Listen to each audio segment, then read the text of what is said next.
Hello student, कैसे हैं आप सब। एक बार पुनः सी स्टडी न्यूज़ पर स्वागत है। और आज के इस महत्वपूर्ण अपडेट में मुख्य रूप से ये हम बताने वाले हैं कि जैसा कि आपका 1 अगस्त से कॉलेज का प्रक्रिया शुरू हो जाएगा, यानी कॉलेज में एडमिशन लेने की प्रक्रिया प्रारंभ हो जाएगी। उसमें क्या-क्या दस्तावेज होने चाहिए और आज के इस महत्वपूर्ण अपडेट में ये भी बताया गया है, यहाँ पर आप देखेंगे प्यारे भाइयों, कि छात्र के पास जाति प्रमाण पत्र नहीं हो तो पिता का भी लगा सकेंगे।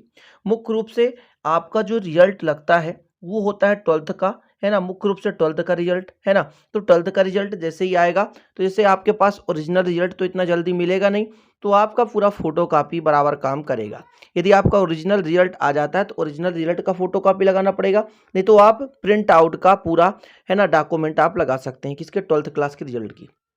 अब बात आती है प्यारे भाइयों जाति प्रमाण पत्र और आय प्रमाण पत्र। देखिए, जो भी एसटी एससी ओबीसी है, तो आय प्रमाण पत्र तो आपको जरूरी रहता है, क्योंकि आय प्रमाण पत्र यदि आपका नहीं है तो फिर आप स्कॉलरशिप फॉर्म अप्लाई नहीं कर पाएंगे। इसलिए आय प्रमाण पत्र भी दस्तावेज अपना बनवा लें, क्योंकि 2 से 3 दिन में बन जाता है। और अभी आपके पास टाइम है, 1 अगस्त से प्रक्रिया शुरू होगी और आपके पास अभी काफ़ी टाइम है।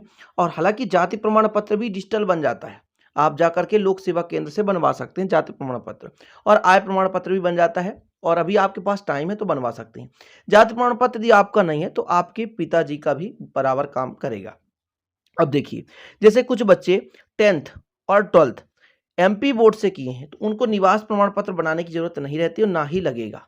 लेकिन यदि वहीं पे कोई दूसरे जगह से आए हुए हैं स्टूडेंट, या कि जो दूसरी जगह 10th पास किए होंगे, 12th यहाँ एमपी बोर्ड में किए हैं, तो फिर उनको स्थायी निवास प्रमाण पत्र की जरूरत पड़ेगी।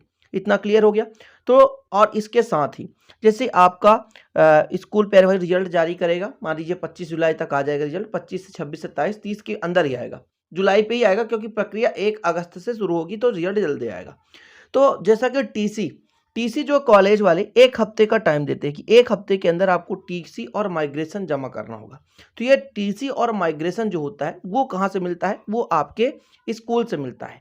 तो टीसी और माइग्रेशन भी जरूरी है। जैसे ही आपका रिजल्ट आए, ऑनलाइन आप आवेदन करें, तो आपको अपने स्कूल से टीसी कटवा लेना है और इसके साथ ही माइग्रेशन भी आपको ले लेना है। 2 चीज़ क्लियर है प्यारे भाई। टीसी माइग्रेशन कॉलेज में जमा होता है, क्योंकि वो अथॉरिटी होता है, क्योंकि आप एक जगह से दूसरी जगह ट्रांसफ़र कर रहे हैं, ट्रांसफ़र ले रहे हैं, तो टीसी ज़रूरी होता है। और यदि आप कॉलेज में एडमिशन लेंगे तो वहाँ पर आपको 7 दिन का समय दिया जाएगा जमा करने के लिए। लेकिन यहाँ पर इस वर्ष तो साफ तौर से कहा गया है कि पूरा का पूरा आपको ऑनलाइन फीड करना है। ऑनलाइन दस्तावेज आपका पूरा स्कैन होकर के जमा होगा और उस रिकॉर्ड की पूरी पुष्टि होगी। इसके बाद जांच के बाद प्यारे भाइयों, आपको विधिवत आपके मोबाइल नंबर पर या कि ईमेल पर आपको मेल भेजा जाएगा कि आपका दस्तावेज कौन सा सही है, कौन सा गलत है। यहाँ पर आप देख सकते हैं, ऑनलाइन ही सत्यापित होंगे दस्तावेज, मोबाइल पर मिलेगी जानकारी, आपको आपके मोबाइल पर जानकारी दे दी जाएगी। डिटेल से पढ़ते हैं प्यारे भाइयों कि प्रदेश के कॉलेजों में 1 अगस्त से शुरू होने वाली एडमिशन प्रक्रिया के दौरान अगर छात्र के पास खुद का जाति प्रमाण पत्र नहीं है तो वह पिता का जाति प्रमाण पत्र का उपयोग कर सकेगा। अनुसूचित जाति जनजाति पिछड़ा वर्ग के आवेदक के पास प्रमाण पत्र न होने की दशा में पिता के नाम पर जारी स्थायी प्रमाण पत्र एडमिशन के समय में लगा सकेंगे। मतलब यदि खुद का नहीं है तो पापा का आप लगा सकते हैं।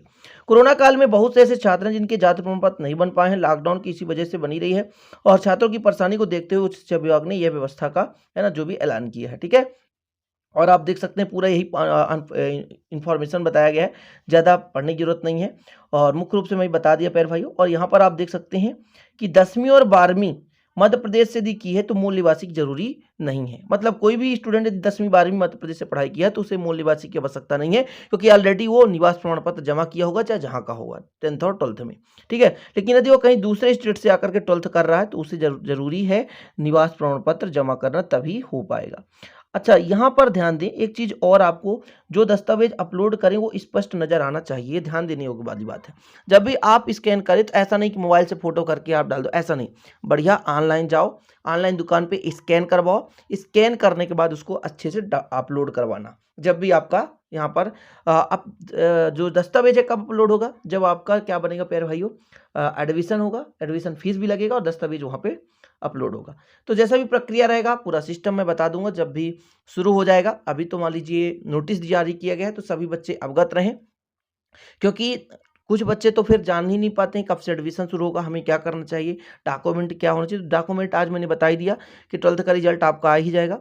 आय, जाति और निवास भी लगेगा यदि आप दूसरे स्टेट से हैं, और जाति आप पापा का भी लगा सकते हैं, कोई दिक्कत नहीं है। आय प्रमाण पत्र बनवा लें, वो तो पापा के ही नाम पर ही बनेगा, आपके नाम का नहीं। कुछ बच्चे कंफ्यूज हो जाएंगे कि हमारे नाम का आय, अरे अभी आप पढ़ाई कर रहे हो तो अभी आप तो कुछ कमा ही नहीं रहे हो, तो वो पापा के नाम का आय बनता है। ठीक है, तो पापा के नाम का आय और जाति पापा के नाम का हो जाएगा।